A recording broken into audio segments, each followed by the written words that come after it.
I hate intros. Log Horizon Season 2, Episode 1. We kick things off with all of the side characters enjoying an after-Halloween party in Akihabara. Meanwhile, Shiro is in negotiations with a group called the Kuni Clan. The Kuni Clan are the ones that control all of the banks as well as the flow of money in the land. They are also responsible for deploying the royal guards and maintaining the barriers that keep the city safe from monsters. We drop in on the meeting where we meet a new face in Kinjo, who refuses to negotiate with Shiro because of an ancient treaty. The problem he's trying to figure out is that the Round Table have run into maintenance fees. The Round Table had purchased the guild building, cathedral, and trade building along with other facilities to ensure that enemies of the Round Table couldn't use those against them. The downside to this is that it's costing the Round Table 10 million gold a month in maintenance fees, and they're gonna go broke soon. This information is of course kept secret to prevent Plant Huyeden from finding out. The Goblin King event is still going on, and the adventurers had began their invasion of the main goblin camp at 7th Val. Krusty and Isaac are there serving as the commanders in the assault. Kirishina and Akanea went along also for technical and logistical support. Shiro goes on to inform Log Horizon members that he has to leave the city for a bit to find a solution to their financial problems. Natsuga decides he's gonna tag along, and Akatsuki wants to go also, but Shiro makes her stay behind for a special job that he has. While talking with Natsugu, he reveals his plan of making around 80 trillion gold. Reagan had also gone with him, and all of them meet with Kinjo. Shiro was looking for Kinjo to give him a loan, which he's still against. When monsters are killed, they drop gold, and when they respawn, they have more gold. Shiro and Reagan figure that the gold has to be coming from somewhere, and they manage to find the source. In the depths of Palm, there's said to be a whirlpool filled with all of the gold in the land. They manage to find the dungeon where it's being kept, but it's sealed away with magic. Shiro tells Kinjo that if they're not willing to give him a loan, then he'll be forced to take it from there. This of course entails that he would be stealing from the Kuni Clan, which is something Shiro would rather not do, and why he's in negotiations with Kinjo. At the conclusion of their talk, Kinjo tells them to meet him at the Meandering River and the Forgotten Underground Garden, which is where the coins appear and disappear into the void. Kinjo says that this is a challenge for Shiro and his friends to clear a raid quest in the depths of Palm. If they can do this, then they'll have proven themselves to the Kuni Clan and their request will be considered. Since Plant Huyeden could be watching the Round Table members, they can't rely on them to help. Now we jump ahead a bit where we find that Akatsuki and Shiro are on the moon after having been killed for the first time. Episode 2. Needing members to fill out their raid party, Shiro and the others head to Susukino, which they haven't been to since rescuing Sarah 6 months ago. Once there, he meets up with the Silver Swords guild leader in William, who had walked out on the Round Table in Season 1. He tells him that they need a full raiding party of 24 members to clear a new raid. William is surprisingly eager to help, but the problem is that he doesn't have enough men willing to fight in serious raids anymore. Some of them had retired due to encountering some sort of phenomenon that happens when you die. During their conversation, the dickhead Demikos interrupts them. Meanwhile, Natsugu and Reagan go looking for help also, where they come across a new face in Tetra. She's kinda fucking obnoxious, but she is a level 92, so they employ her for help. Back to dumbass Demikos, who tries picking a fight with Shiro, but that gets put to an end when Natsugu and Tetra come in. We learn that Londark, who is the lead strategist in Brigandia, had given up on Demikos because he got his ass kicked by Shiro and went out west. After that, Brigandia was then beaten by the Silver Swords, so they wound up just joining them. Anyways, Demikos and Tetra are added to the raiding party, giving them enough members to go through with it. They fight their way to the dungeon, giving everybody a chance to figure out their roles in their group. Muriel and Natsugu have been getting closer and are both confirmed into each other, so keep an eye on that. Akatsuki was left behind in Akihabara in order to protect Princess Lanesia. The raiding party finally arrives at the entrance to the lowest level of the depths of Palm. And in the last scene, we see that Demikos still has a grudge against Shiro and wants to prevent him from getting whatever it is he's after. Episode 3. The raiding party is making good time throughout the zone and eventually run into their first raid boss in Vandemir. This turns out to be too much for them and it forces them to retreat after their strategy is dismantled. Even after multiple attempts they kept failing, but in the process were mapping out its attack patterns. Once they had learned its cooldown timers and how to counter its most powerful moves, they finally succeed in defeating it. These dungeons have multiple raid bosses though, bringing them to their second challenge in El Reda of the 5th Prison. After around a dozen attempts, they defeat that one also. They're now 3 weeks into the raid and can't seem to find the third boss. That's not the only problem though, as their supplies are dwindling because of weapon and armor maintenance. Shiro figures that they have around 20 days to complete it before they run out of materials. Over to Nyanta and the others, who discuss skill ranks. There are 4 ranks to skills in Basic, Adept, Hidden, and Secret. All of these ranks have different prerequisites that you need in order to learn them. In the Novasphere Pioneers expansion, a new rank was also added above Secret called Teachings. Episode 4.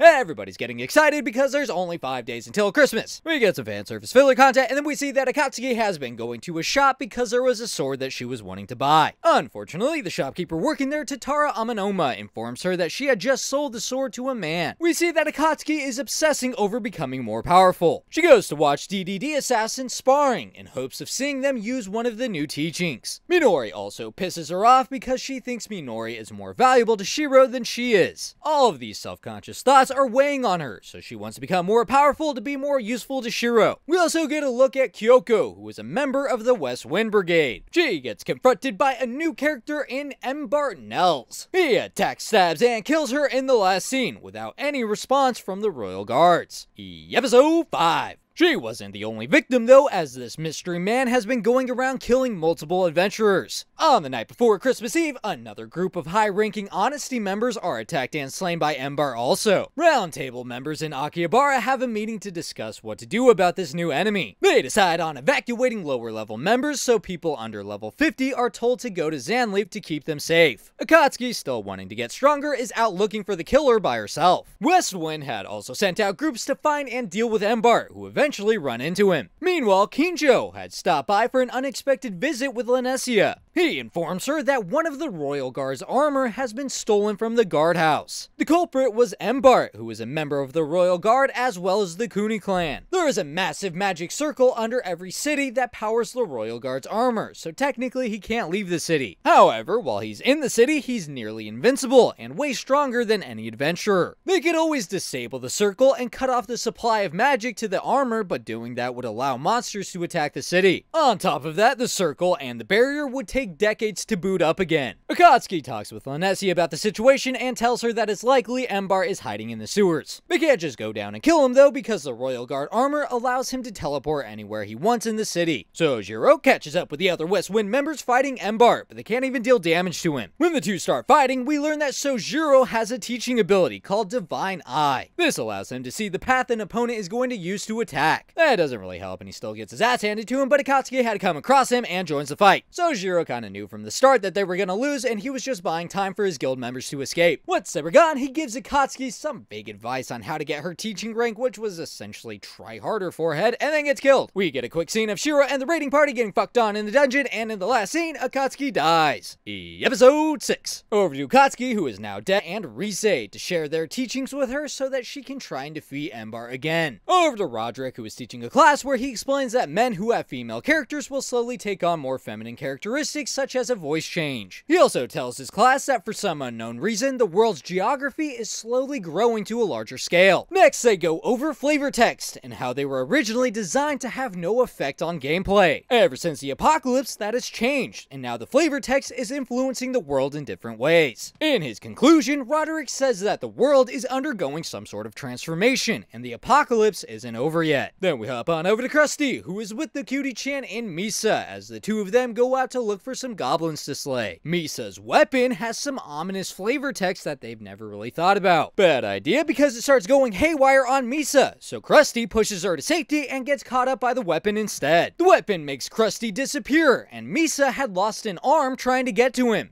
Episode 7. A knight who protected Susukino from giants. The maiden of Elm named Sutu Ina betrayed him by poisoning his drink, which killed him. Afterwards, he became a monster filled with hatred for everybody. He's out for vengeance against all the humans because of the bitch that killed him. Over to Embar, who shows that the flavor text had created the spirit of Rugrius, and now it's possessing him. Meanwhile, Akatsuki trains with DDD members to try and learn her first teaching skill. Rise fills the round table in on the fact that the sword gives Embar stat buffs for each person fighting him within 50 meters. To counter this, Rise suggests having a raid inside the city with a 24-man team. And instead of having 6-man groups like normal, they will only have 2 or 3 people in each group and spread them across the city. They also planned to have Lanessia shut off the magic circle, which would cut off the powers of the armor. Turns out the sword that Akatsuki was wanting to buy was actually bought by Embart, so she kind of dodged a bullet there. Tatara is feeling guilty about selling the sword to Embart, but is consoled for her colossal fuck up by Rise.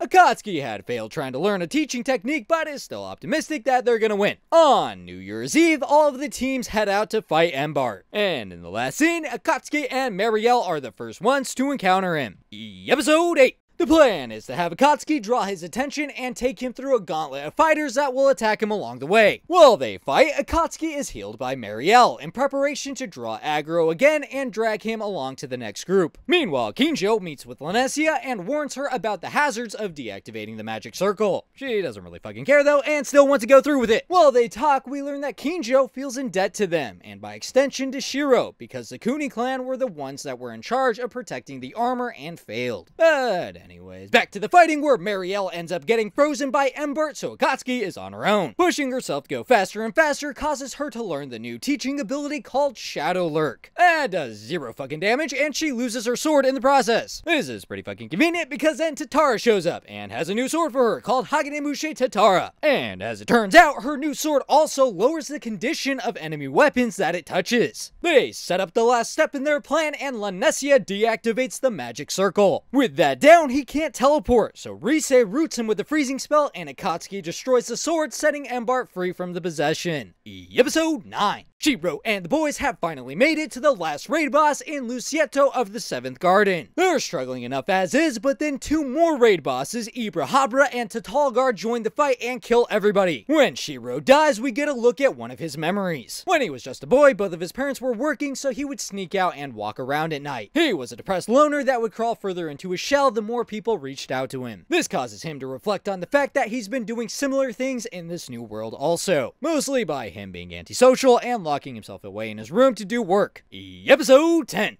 Given the circumstances, morale amongst the raiding party is pretty fucked. William gives a rousing speech about how even though they're social degenerates in the real world, this was their escape. This game gave them the opportunity to form bonds and have friends instead of being complete fucking rejects. He confesses that he enjoys being stuck in this world with his friends, and he refuses to give up on clearing this dungeon. Douchebag Demikos reigns on the parade, saying that he wants to quit anyways because they don't stand a chance. William then starts saying that he regrets walking out on the round table. He actually always admired Shiro and was hoping to join the debauchery tea party before it disbanded. This is why he was so eager to help in the raid and was flattered that Shiro came to him. The speech raises everybody's morale and they want to give it another shot. Shiro had also come to the conclusion that he doesn't want to keep any more secrets from everybody in his party. Plus, he has a new plan for the raid, and after a week of preparations, they are ready to go back in.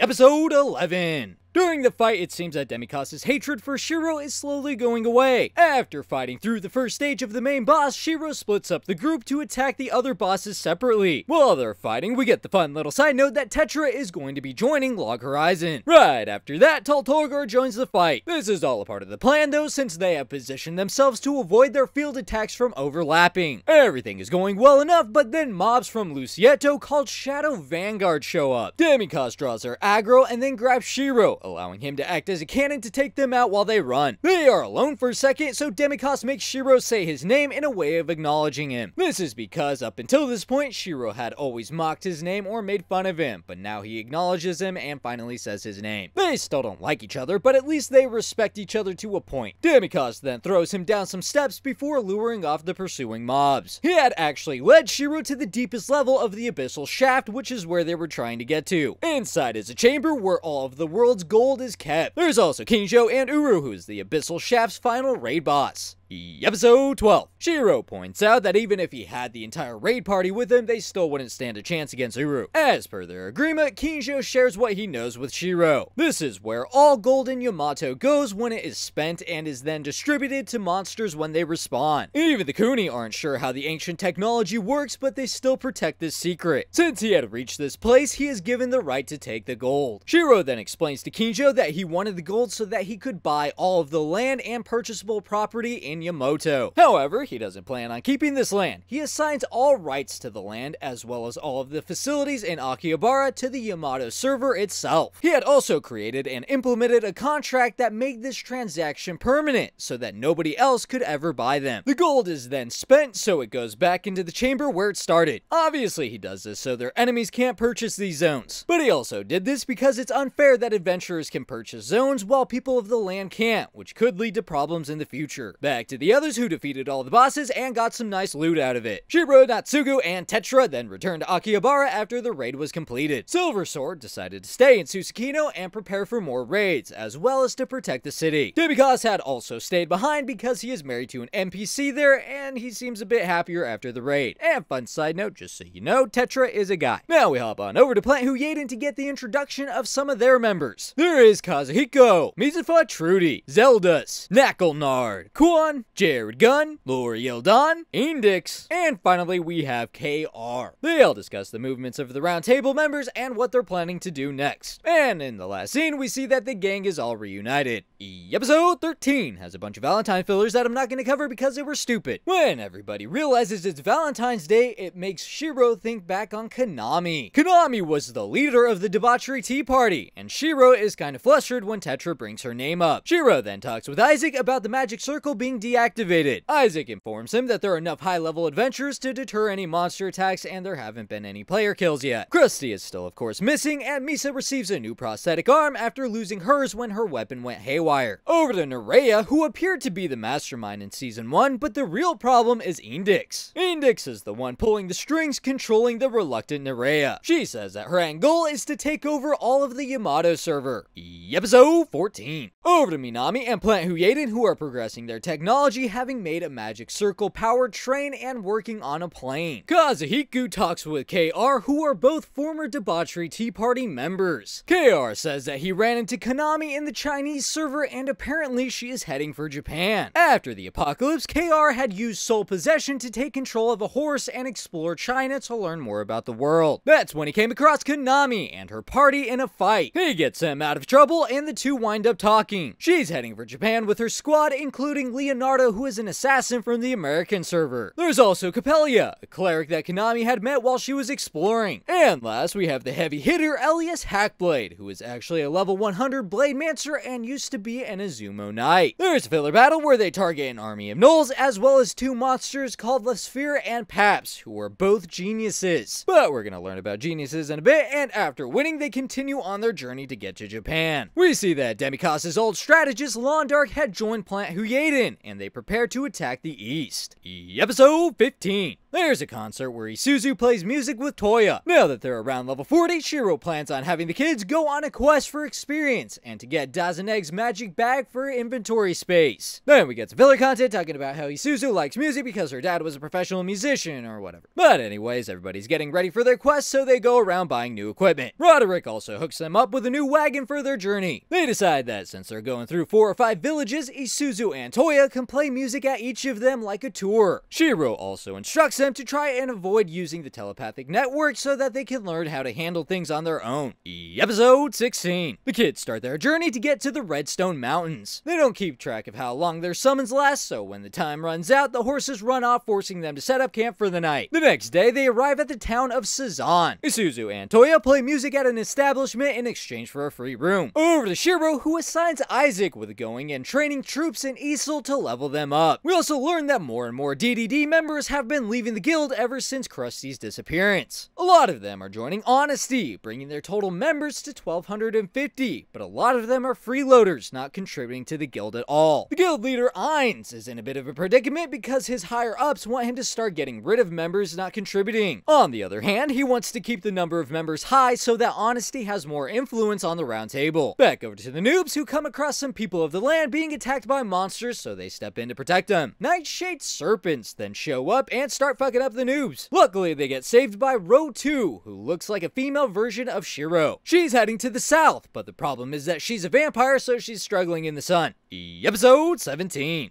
We see Nerea go off by herself, taking on her disguise as the NPC Dariella. Meanwhile, the noobs let Row 2 hang out in their wagon on their travels to keep her out of the sun. On their way, they talk about a group called the Odyssey Knights, who take care of monsters in the area. The noobs then recall Shiro mentioning a group called Odyssey, who are obsessed with trying to get home. Row 2 explains that she's trying to get back to Ikoma to get rid of her vampire subclass because it's a hindrance in the daytime. Back on over to Shiro and the others, who discuss the growing economic disparity in Akihabara. People who hunt or develop new skills are getting richer, while those who can't because they have the wrong skills are barely getting by. The round table has a meeting to address this problem. Ainz presents some ideas on how to combat this, but all of them involve compromising other people's works, so no decision is made. The noobs end up finding a crashed carriage and some people of the land trying to move their cargo. Nerea was actually traveling with the people of the land, saying that she was trying to get back to Minami. Because they're all going the same way, they decide to help them move their cargo to the next settlement. When they end up talking, Nerea learns that they're actually students of Shiro. Nothing really comes from that though, and then Odyssey Knights from Minami show up carrying a mobile temple of Boreas. The temple immediately revives any adventurer who loses their life in its vicinity. Essentially, it's a mobile cathedral, but one of the downsides to using it is that it's said to disturb the voices of adventurers' hearts.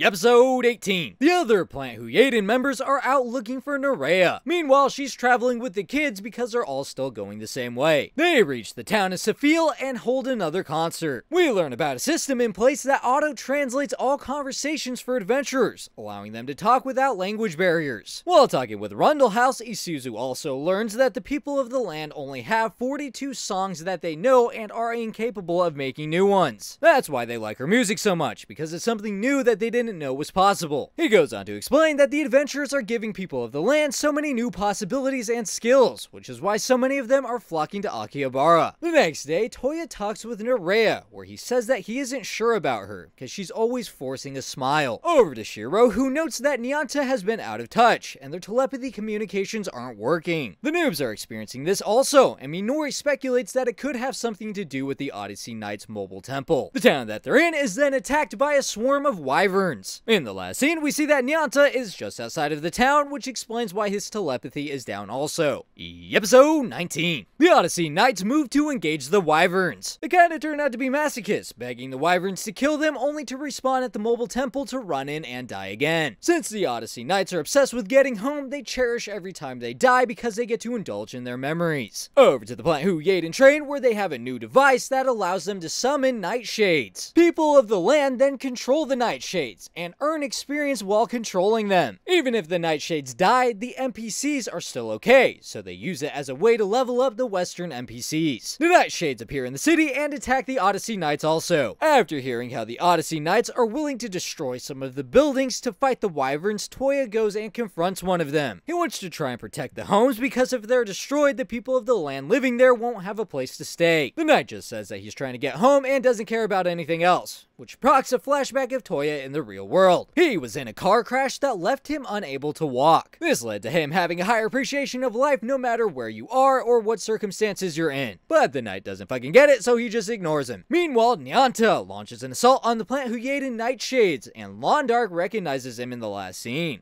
Episode 20. Nyanta boards the Plant Huyeden train and is confronted by Londark. The two fight with each other, and Nyanta tries to get him to see that if they attack the east, they will cause a war that will cost a lot of NPCs their lives. Londark just says he never wanted to be in this world, so he doesn't care. He starts monologuing at Nyanta until Mizufa gets annoyed and she kills him. She attacks Nyanta next, and during the fight, he goes in for the killing blow. His old friend from the Tea Party, Kazuhiko, steps in to save her from the strike. He was really just trying to prevent Nyanta from having an NPC's blood on his hands. Now we hop back to Nerea, who is shook by Toya saying that she doesn't have to pretend to be happy around them and she can just be herself. She figures that this is the product of Shiro teaching him, so she gets a little bit more obsessed with Shiro. Roriel finds Nerea, who is now regretting letting Mizufa run rampant like this because of all of the destruction it's causing. She orders Roriel to kill all of the wyverns and puts on her disguise to go look for the children. There's another short scrimmage where Mizufa attacks Nyanta, but Kazuhiko puts an end to that fight again. Kazuhiko then informs them that he had received orders from Nerea to call off the mission. To stop Nyanta from following them, Kazuhiko cuts off one of the train cars, leaving him behind. Over to Row 2, who summons the Sword Princess Alquenje, who starts fucking up all of the wyverns. Toya's still bitching crashing at the Odyssey Knights, but they're pretty stuck in their ways, so he's kind of wasting his breath. And then Isuzu starts playing a new song to express her hope for the world instead of being on a self-destructive path like the Knights. Episode 21. The Battle of Southfield comes to an end, and the next day, Rotu and Nerea part ways with the kids. Before she goes, Rotu sends a letter with the kids to give to Shiro. While walking through Akihabara, Natsugu and Akatsuki both point out how on edge and depressed some of the people have been lately. Shiro fears that the adventurers who are unhappy in this world might end up causing a war, which is what he is doing everything he can to prevent. West Wind members then come across an NPC with a genius title who is constantly trying to pick up girls. When they confront him, he puts Kurinan under some sort of mind control. So Jiro shows up, and when the monster tries to pick him up also, the girls proceed to kick the shit out of him. Back to the noobs, where Isuzu overhears some backlash towards the adventurers for not being able to prevent their town from getting messed up by the wyverns. She gets kinda down, but then starts to feel better again when she overhears all of the people singing the song that she had sang during the fighting. And in the last couple of scenes, they get back to Akihabara and reunite with Shiro and the others. Episode 22. Shiro reads the letter from Rotu, where she explains that she is part of a group known as Travelers. These Travelers are sentient intelligences from another world. We then see Shiro go to talk to West Wind about the genius monster that they had encountered. When the girls had attacked him, he then switched forms to fight back. These are the new form of monsters called geniuses, and he was the genius of marriage. The round table then has a meeting to discuss these new entities. There was another genius that they had come across in Bargis, who was the genius of measures. Adventurers came from all over to get items appraised by him. He was essentially hypnotizing them into thinking that junk items were high rarity items so that he could get more gold. When they took a raid party to defeat him, he also took on a different form. He could manipulate their skills' distance, speed, damage, and even their skills' targets. It wasn't looking good, but then Roderick steps in and uses a magic ruler to counteract the ability, and they defeat him. They aren't sure what to think of these new monsters, so they just assume that they're a part of the Novasphere Pioneer expansion.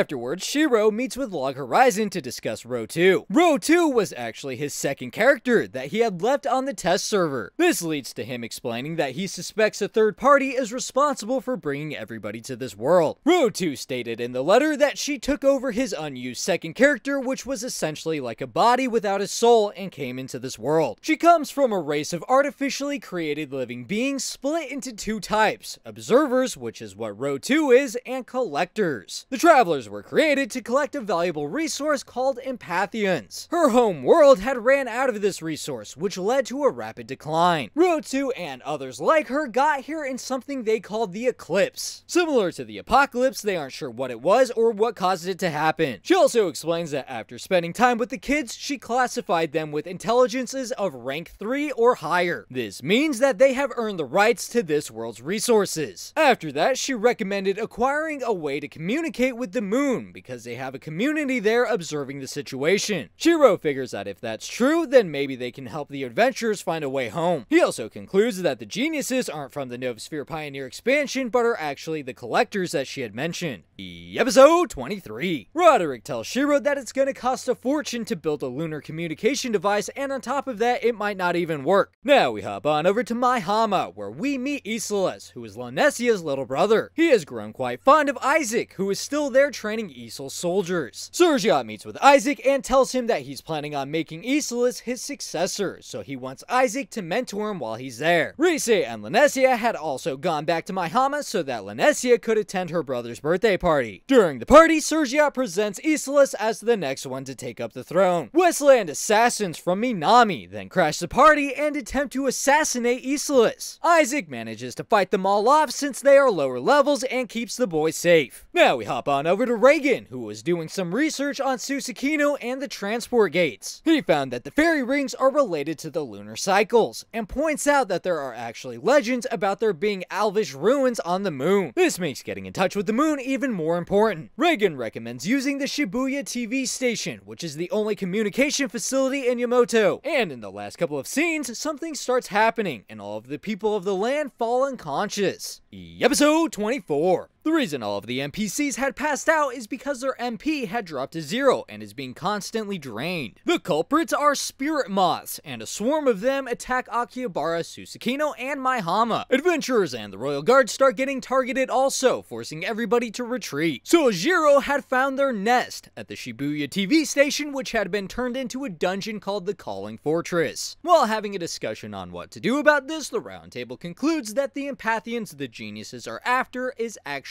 MP. Everybody gets ready to raid the station and defeat the moths at the source before the next wave at moonrise. When they arrive, they get ambushed by numerous monsters. During the fighting, Shiro is distracted by worrying about making it back home and not destroying the antenna on top of the station. Since he isn't completely focused on the fighting, they start getting picked apart and forced to retreat and regroup. The kids tell Shiro to pull his head out of his ass and stop worrying about them. That gets his mindset right, and they prepare a second assault on the station.